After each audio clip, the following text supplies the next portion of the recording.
से जीतने की बात हो रही है राधा मोहन सिंह के सपोर्ट में समर्थन। देखिए, पूरा देश में नरेंद्र मोदी जी के पक्ष में रफ्तार है, लहर है। ऐसे परिवेश में मोतिहारी भी इसी हिंदुस्तान का एक हिस्सा है। काफ़ी लंबा संसदीय जीवन राधा मोहन जी का रहा है और मोतिहारी में बेहतर काम इन्होंने किया है। अरे भाई भाई से विवाद हो जाता है, नाराजगी तो सबको घर परिवार में रहता है, तो नेता से कर्जकर्ता को, नेता से जनता को नाराजगी क्यों नहीं होगा। 35 साल का संसदीय जीवन है, 10 लोग प्रतिदिन नाराज हुआ होगा, तब समझ रहे हैं ना कि साल भर में 3600 परिवार नाराज होगा।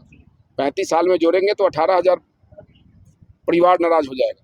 6,40,000 जो है मतदाता नाराज होगा अगर इसको आप गुना करेंगे तब। ऐसे परिवेश में होता है, लेकिन ये क्षणिक होता है। जब लोग तुलना करता है तो तुलना किससे करना है? 15 साल वाले उन लोगों से जिनके टाइम में दुकान का साइज बिजनेसमैन छोटा करके रखता था। पैसा रहते हुए गोदाम बड़ा था, दुकान का साइज छोटा था कि कोई रंगदारी नहीं मांगे, कहीं अपहरण नहीं हो जाए, हत्या नहीं हो जाए। तो ऐसे परिवेश में हिंदुस्तान के लोग, बिहार के लोग कभी नहीं चाहेंगे कि महागठबंधन, ये घमंडिया गठबंधन के लोग की सरकार देश में बने। ये तो सपना है, बिहार में बनना सपना है, तो देश की बात कौन कहेगा। आरजेडी में बड़ी टूट हुई है मोतिहारी में। संतोष कुशवाहा बीजेपी का दामन थामे, क्या प्रभाव पड़ेगा? संतोष कुशवाहा जी कोई पहला व्यक्ति नहीं। संतोष कुशवाहा जी आए हैं, बहुत अच्छी बात है, विधानसभा का चुनाव लड़े हैं, उनका स्वागत है। लेकिन जब अंदर आप जाएंगे, आप ये मत समझिए कि जिस जाति का कैंडिडेट हो गया तो उस जाति का सब वोट लेके चला जाए। भाई मोदी जी फैक्टर है इस देश के लिए, और ये कोई वार्ड का चुनाव नहीं है, मुखिया समिति, सरपंच और वार्ड कमिश्नर और मेयर, डिप्टी मेयर का चुनाव नहीं है कि व्यक्तिगत आधार पर कोई वोट मिलेगा।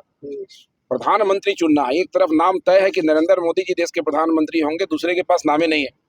अगर उन लोग से भी पूछिए कि भाई आपके प्रधानमंत्री कौन बनेंगे, तो नामे तय नहीं। दूसरा कि देश की जनता चाहते हैं, सभी लोग का सोच है कि अटल बिहारी वाजपेयी जी ऐसे लोग जब देश के प्रधानमंत्री बने, पूरा बहुमत नहीं मिला, तो मन के हिसाब से वाजपेयी जी काम नहीं कर पाए।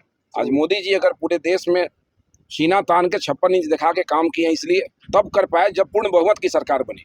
तो देश का प्रत्येक मतदाता और राष्ट्रवादी सोच वाला कोई भी व्यक्ति नहीं चाहेगा कि कोई एक सीट कम हो जाए, जिससे गठबंधन की सरकार बनने की नौबत आ जाए और मोदी जी का जो सपना है उस पर आघात पहुंचे। इसलिए सभी लोग जो नौजवान हैं, बुजुर्ग हैं, जागरूक जो भी लोग हैं, इन सभी लोगों का, गांव का गरीब हो, अमीर हो, दलित हो, महादलित हो, पिछड़ा हो, अति पिछड़ा हो, बैकवर्ड फॉरवर्ड, हिंदू मुसलमान, सभी लोगों का मत, अधिकांश लोगों का मत, जो राष्ट्रवादी सोच के लोग होंगे, उनका मत नरेंद्र मोदी जी को मिलेगा, भाजपा को मिलेगा, एनडीए गठबंधन को मिलेगा। महागठबंधन कह रहा है कि 400 सीट का मांग इसलिए हो रहा है क्योंकि संविधान बदल दिया जाए। तो वो लोग कहे नहीं 540 की बात कर रहा है। हमको अगर बदलना ही होता तो 10 साल से तो मेरी ही सरकार थी, जब मन होता तब बदल देते। तो 10 साल में जिस मुसलमान समाज को हम लोग से अलग करने का प्रयास करता है लोग डरा के, हम कोरोना का सुई दिए तो हिंदू को दिए तो मुसलमान को दिए, आयुष्मान भारत कार्ड बनाए तो हिंदू का बना तो मुसलमान का बना, बैकवर्ड का बना तो दलित का बना, फॉरवर्ड का बना तो बैकवर्ड समाज के लोगों का बना। तो हम लोगों ने कहीं भेदभाव नहीं किया, हम लोगों ने काम किया। जिसके पास कोई एजेंडा नहीं है, ये केवल गुमराह करने वाला बात करेंगे। लेकिन जब देश की जनता ने अप्रत्याशित वोट से 2019 में भाजपा के उम्मीदवारों को जिताने का काम किया, तो आज 2024 में और मजबूत हुए और बेहतर काम हुआ।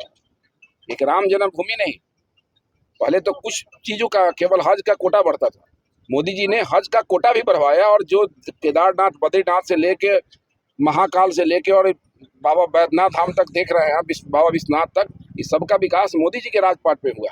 और कोई हम लोगों ने काम नहीं किया है कि किसी धर्म को, चाहे मुस्लिम समाज या कोई हो, जिसके धर्म को कोई आघात पहुंचे।